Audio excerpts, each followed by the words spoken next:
Ryan Reynolds here from Mint Mobile. I don't know if you knew this, but anyone can get the same premium wireless for $15 a month plan that I've been enjoying. It's not just for celebrities. So do like I did and have one of your assistants switch you to Mint Mobile today.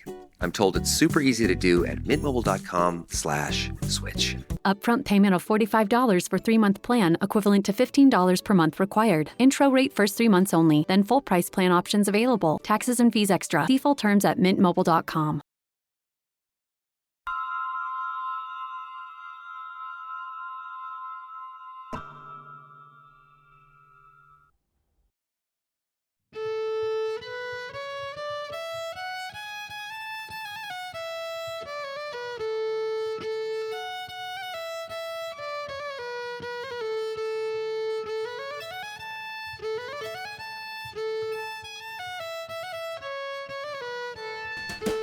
Welcome to the Mike and Moses Show. Welcome to the Mike and Moses Show. Welcome to the Mike and Moses Show. Welcome to the Mike and Moses Show. The Kitchen Sessions. Mario, welcome to, what are we calling this thing anyway? What is it, the kitchen session? Kitchen Sessions with Mike and Moses. Sounds good. You Yeah, got how do we? Mario Ostermann here. We got Mario Osterman, is a violinist. Is it, you say Osterman or Osterman? Ostermann. Osterman. Yeah. Oh. Comes from Eastern. Yeah. Close with the No, Easter actually- Bunny, right? So Eastman, sorry. East- Like Eastman. the man from the East. Oh, yeah. You're actually from down south. I'm not from down south. I'm from Western Germany, close by Dortmund. Yeah, that's why they call you the East Man. It doesn't make any sense that I have this name, but Yeah, try having a name Armstrong. say again. Armstrong, my last name. Oh, yeah? Yeah. Nice. So it's like, arm weak, or they're making fun of you, you're not strong kind of thing. And the Germans love that last name because no matter where I've been, like when my wife was having her C-section, it was like this emergency thing. He's like Louis Armstrong or like Neil Armstrong. I'm like, can we not do that right now, please? Yeah. I'm a little- Yeah, they love that name here. But where'd you grow up again, Mario? Sorry. Say again. Where did you grow up? In Essen. That's close by Dortmund, Cologne. About 4 or 5 hours away from Hamburg. It's Ruhrgebiet. And did you, was it always something you wanted to do, was move to Hamburg for the music or what? No, I didn't move to Hamburg for the music. I moved here for my studies when I was 19, and it was never my plan to actually become a musician. And yeah, why did I move to Hamburg? Actually, I just always liked Hamburg. I've been here before with my granddad, and then when I was 19, I definitely wanted to leave my hometown, and then Hamburg was the first choice. And before that, you weren't studying music at all? Say again? You learned the violin in Hamburg? No, I learned the violin as a kid. Okay. But it wasn't my plan to become like a professional musician. But yeah, I had violin lessons. I've had violin lessons since I'm 5 years old. And I went to like a music school, gymnasium. And yeah, this is how it went. Were you were classically trained on it? How does it work it's like you play a lot of classical pieces? As a kid, yeah, and a teenager. And then when I started working as a violin player, I completely focused on rock music and country music and this stuff. And you have, what is it called? Synesthesia, Yeah. right? Yeah. I find this absolutely fascinating. Yeah. And, yeah. Did they notice this in the school, or did you talk about it when you were training violin? No, I only discovered that this is a thing probably 2 years ago. Wow. But I've always had this with several things. I've had this with chords, but I also have this with the days in the week, like Monday, Tuesday, Wednesday. Really? And actually, my first experience with it was that when I was a kid, we had our school schedule, and we had to color our schedule. Yeah. And they told us which color to use for every day. And I went to a teacher and said that the colors are incorrect, because back then I obviously didn't. I thought everybody was seeing these colors. Yeah. Tuesday is not that color. Right. So, for example, for me, Tuesday is yellow. Somebody trying to convince you otherwise, they must be insane, right? Sorry, I was like shutting the TV off, but what is it exactly what is it? Yeah. And it's when you experience certain things, but on a different dimension. So some people see shapes and colors and different things like that associated with certain things. Okay, so it's not like specifically tied to music for everybody. Right. Ah. So, like for Mario, it's also days of the week have for certain colors and probably some other things. But most people's minds don't work like this. It's like 1 to 5% of the world population. Yeah, so for me, it's really hard to describe it, but it's like you see a certain color in your head when you think of a day, or in my case, also a chord. Like, for example, E major has a bright green color in my head. G major is like brown, and so I can go. Every chord pretty much has a defined color, and it's not random. It's always the same color. So that helps you memorizing things, probably. Yeah, definitely. you So can that's why I associate the always, color? that's why I never forget the capo position. Because if someone plays, I don't know, song with capo 2 and it's in G, so you're gripping a G, then it's A major, so in my head it's red. The minute he takes off the capo, it's G, and then it becomes brown in my head. It sounds odd, but yeah, it's just the way my memory works, I guess. A very unique experience. And since you've always had it, it's like, okay, to not have it would be strange. Yeah, I've always said my dad has it too. Actually, I talked with him about it. He also never thought about it. He didn't even know that it has a name, that there's a name for it. Yeah. And he also never thought about it. Like, never thought this was a thing. It's just natural for him. Yeah. People don't even really know if my experience of like green is the same as your experience Exactly. of green, right? It's almost impossible to prove that or show it. That's very interesting. Is your dad a musician too? No, he's not. He's an engineer. I guess he could be musical, but he never had the chance to. He he comes from a very poor family, and they never ever thought about buying him an instrument or anything like this. So who knows? Maybe he would be a great musician, but he never had the chance to discover this. How did you end up playing the violin? Was that the one you picked, or? It's definitely the instrument I picked. So the story is, my mom always had a violin at home from when she was a teenager. And the story is, so she always left it on the top of the shelf. And when I was a kid, like 4 or 5 years old, I always wanted to know what's on the shelf. And at some point, I was able to climb on a chair and reach what was on top of the shelf. And here we go, there was a violin. And So- whiskey. No, I don't remember. Yeah, I didn't remember any whiskey. So then I'm like, oh, what's this? I wanted to check out the violin. And then I said, I want to play violin. And yeah, this was when I was 5. Yeah, my thing, I wanted to play, what did I want to play? When I was 10 years old, I wanted to play drums. And my mom was like, that's too expensive. Like, all right, then I wanted to play the saxophone. She's like, that's too expensive. Like, all right, I want to play this. And finally got down to the trumpet. It was not even a trumpet, it's like a clarinet or something. She said, well, you can play that. I'm like, all right. Because it was the cheapest instrument, But I had a lot of fun playing it. I wish I would have never stopped, Yeah, I don't regret playing violin. Like, there was a time where I wished I would have learned guitar as a kid. But today I'm just grateful that it wasn't guitar, it was violin, because like not so interested into guitar anymore. It was just a certain time in my life where I was hanging out with loads of guitar players who are all very good. But yeah, I don't regret picking the violin. Yeah, I think with an instrument like that too, is you learn it properly. Because the problem with the guitar is you kind of pick it up and just play a little bit and never really learn the instrument. I mean, a lot of people don't learn it, the notes and everything, but you were trained on the violin. Yeah. And that's the same thing with the instrument I played. I can do the notes on that, but the guitar I don't have that attachment to. And I guess you're kind of following the same thing a little bit? Yeah. I mean, for me, it was just things people showing me and trying to do covers and things like that. Oh, I like that song and the vibe. And I try to pick it up, and learn what the chords are. And I'm just focused on the rhythm, I'm not into much lead stuff. Well, you're the cover master, no? Moses has like a giant book of covers that he can play. He's like a jukebox with that stuff. You play on the Reeperbahn. Yeah. And this is an iconic spot in Hamburg, Germany, for those of you that don't know. And it has a red light district. It can be a little seedy, and it has the history behind it where the Beatles got started. So what is it like playing on the Reeperbahn? Is it kind of exciting for you? Is it something you were pushing to do when you moved here, or it just happened? It literally just happened. So I was never planning to do this. And for me, it was always just a job. So when I was about 24, I needed a job. And I was studying in the daytime, and it was just convenient to do like a nighttime job. And I mean, you play in the evening or in the night at night, so it makes sense for me to do this.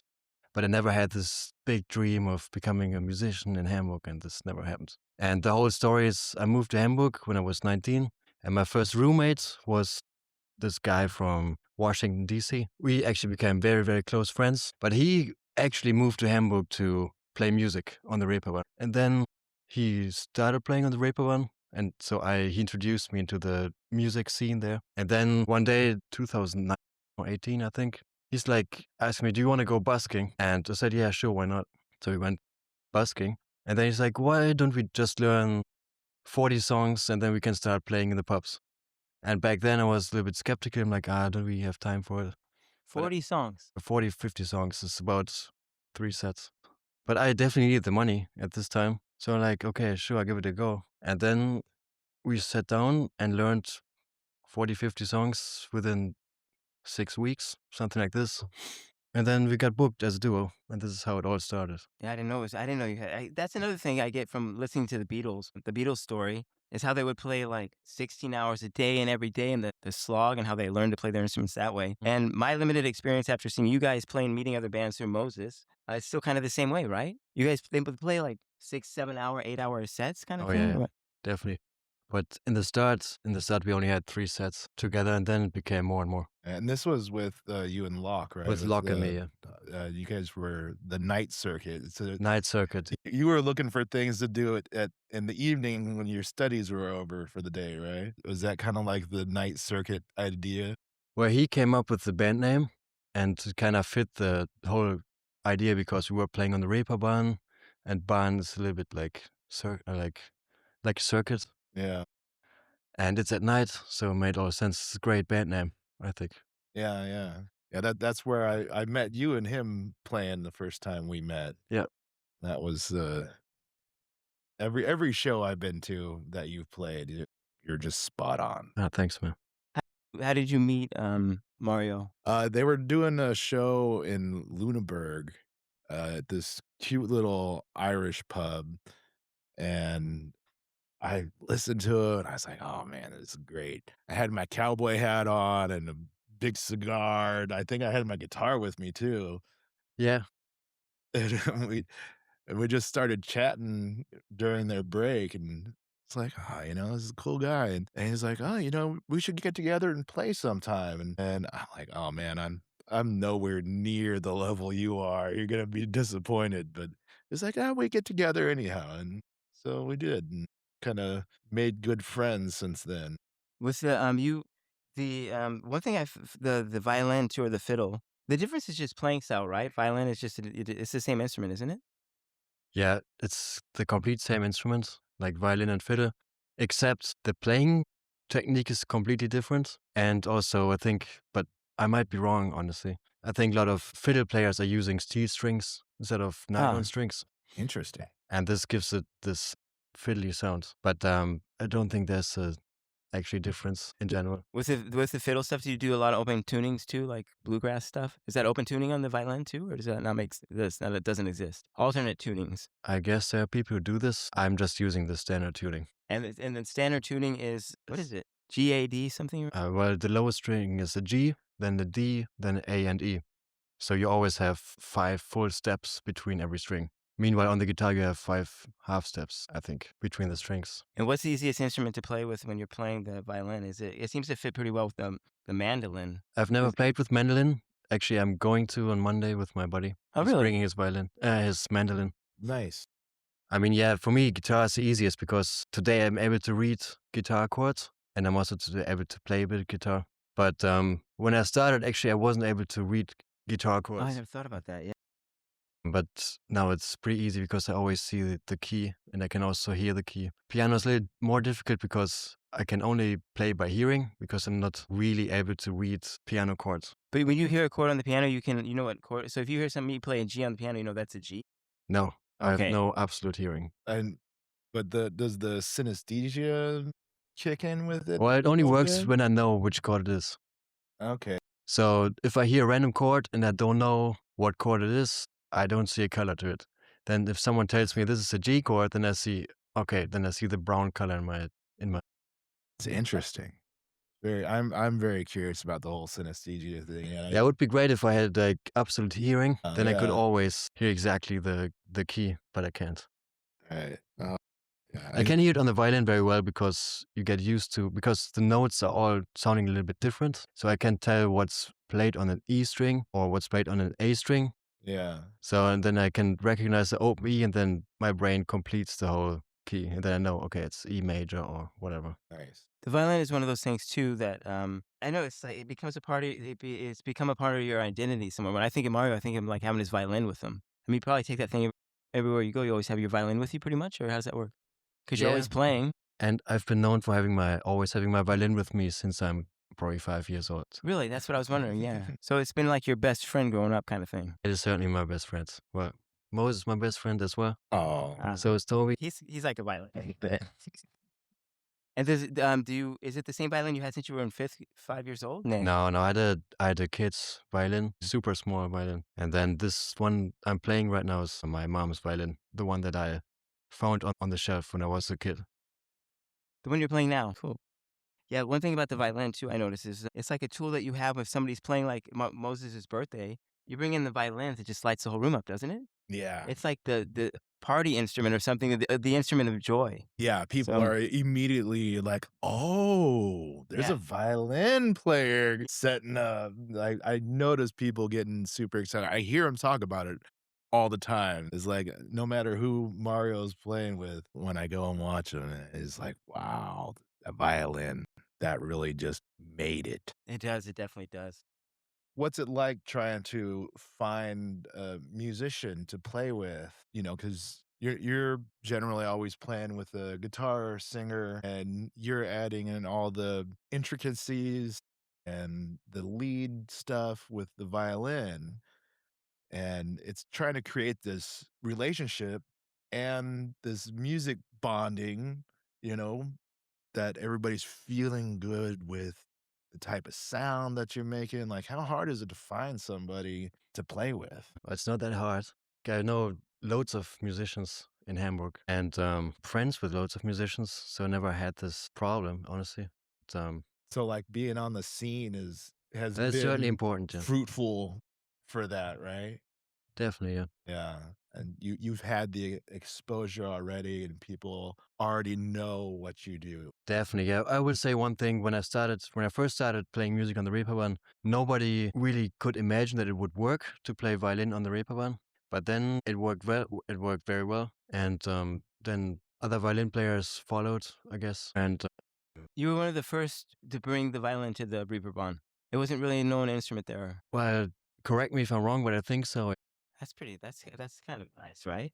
Yeah, it's like a rock and roll scene, right? The whole place is like a little strip, it's a red light strip, with all kinds of bars, like a Hamburg style Vegas or something. Yeah, really. So as a violinist, then you're probably really sought after for other performers, right? So they're always looking for a violin player to play with. So other guitarists, because since I've only known you a short time, it feels like you're always finding somebody to play with. I mean, how many people do you play with right now? 2 or 3 people or something? Yeah, there were 3, 4 people. So I still have my band, the Peaky Pluckers. Then I have another project with a friend of mine from Ireland. Then I'm playing together with some other people. Yeah, but at the moment I'm more like independent musician. I'm also trying to build up my solo project pretty much, where I'm just doing like private parties just on my own with a backing track or a guitar player who's backing me up. For like weddings and things like Yeah, that. right, for weddings and wedding ceremonies and this type of stuff. Yeah, I can see that's highly sought after for having a nice violin player who could play all kinds of stuff at their wedding. You can also learn a song pretty quickly. I remember you saying, "Oh yeah, I got a few songs to learn to play with this guy or that guy." Yeah, it depends on the song. Like mostly takes me, I'd say 1 hour to 4 or 5 hours to learn a song. Wish But I also have my techniques. So what I normally do is I listen to the song. It's a cover song.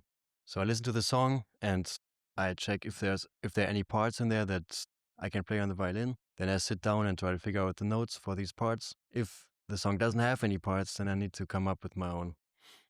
So you're playing when you, as a violinist, you kind of stick to the melody? Not necessarily. I do this sometimes, especially at the pubs, because people want to sing along, and then when I play the actual melody, it makes them sing along more.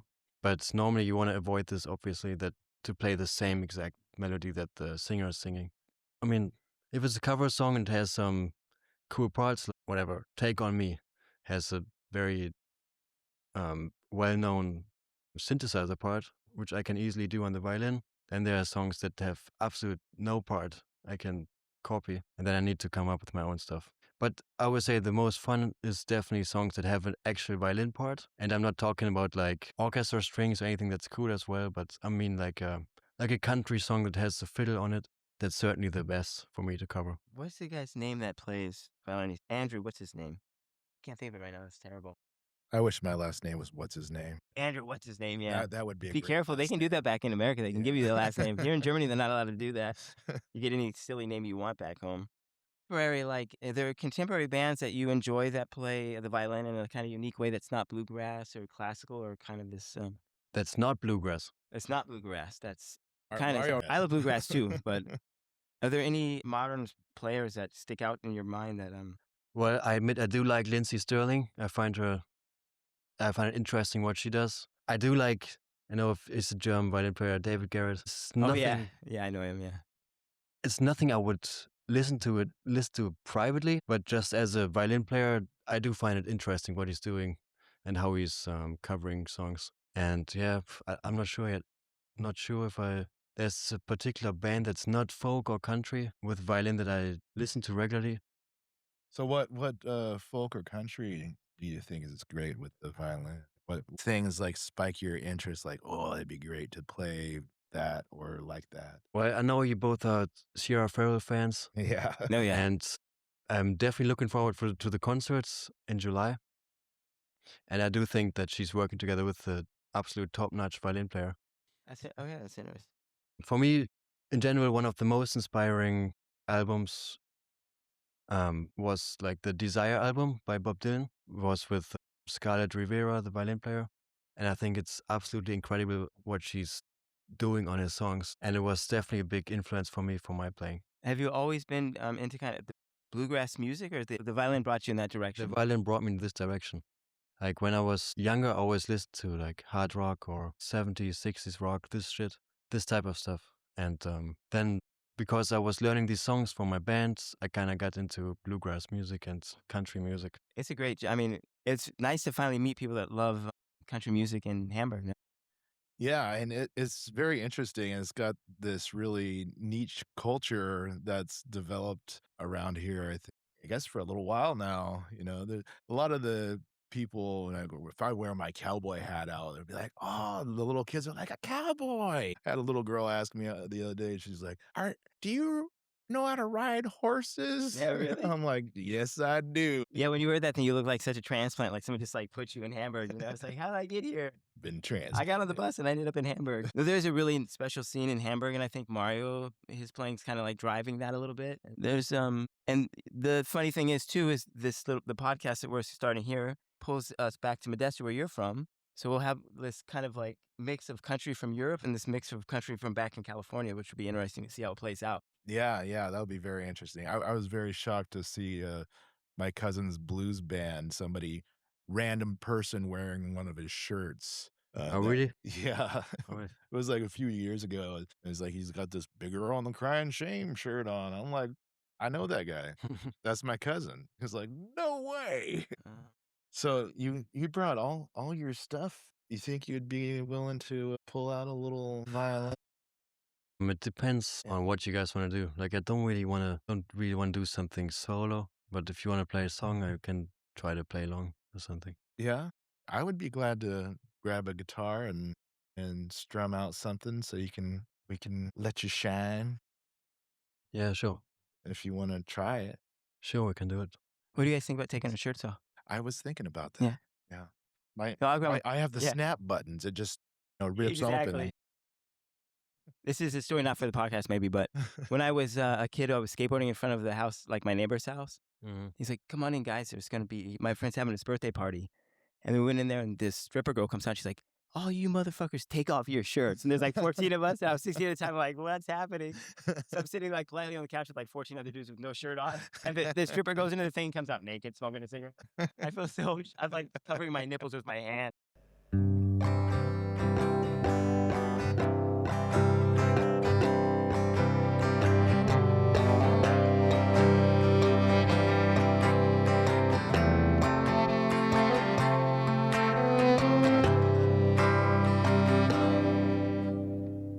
I hear so much guitar in my ear. It's like blowing my eardrums out. That was loud, huh? Yeah.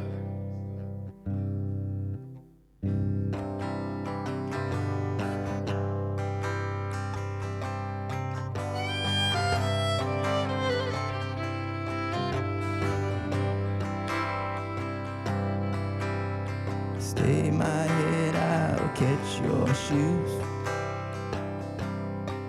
I said, stay my head, I'll catch your shoes. Stay my head, I'll stay in bed. Said, stay in bed, I'll catch your head. Me and you. Said me and you. Stay my head, I'll catch your bed. Stay my love, I'll be there, babe. Let me go and see the show. Let me go, I'll let you know.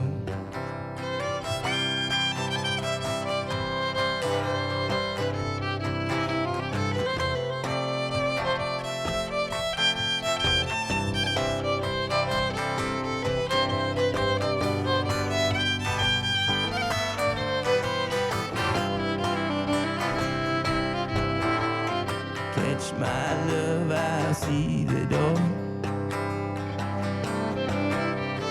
Catch my head, I'll call you more. Feel my head, I'll knock on the door. Feel my love, I'll see you more.